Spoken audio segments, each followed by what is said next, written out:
नमस्कार. तुमचं मूल अभ्यासात मागे पडत आहे का? अभ्यासात लक्ष केंद्रित करत नाहीये का? त्याच्या वारंवार वर्तनाच्या तक्रारी येत आहेत का? तर हा व्हिडिओ तुमच्यासाठी अत्यंत उपयुक्त आहे. शेवटपर्यंत पहा.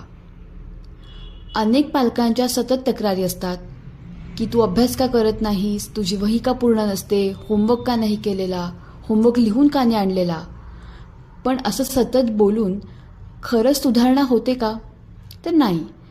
उलट मुलं अजून हट्टी होऊ शकतात आणि त्याच्या वर्तनाच्या समस्या पण वाढतात. मुलं अभ्यासात मागे पडण्यामागे खूप वेगवेगळी कारणं असू शकतात. जसे की त्यांना विषय नीट समजतोय का, किंवा लक्ष केंद्रित करण्याची काही अडचण येते का, काही लर्निंग डिसेबिलिटी आहे का, किंवा कोणता प्रेशर आहे का. मुलाला दोष न देता त्याचा प्रॉब्लेम समजून घेणं खूप महत्त्वाचं असतं.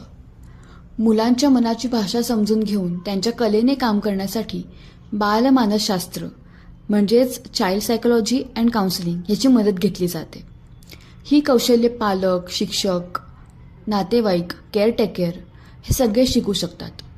आजच्या धावपळीच्या जगात संवाद कमी होत चालला आहे आणि म्हणूनच बालमानसशास्त्र समुपदेशनाची गरज वाढते. जर तुम्हाला चाइल्ड काउन्सिलिंग शिकायचं असेल, मुलांना प्रॅक्टिकली समजून घ्यायचं असेल, तर मनोवेद फाउंडेशनचा चाइल्ड सायकोलॉजी आणि काउन्सिलिंग हा कोर्स तुमच्यासाठी उत्तम पर्याय आहे. या कोर्सच्या डिटेल्स डिस्क्रिप्शनमध्ये दिल्या आहेत. धन्यवाद.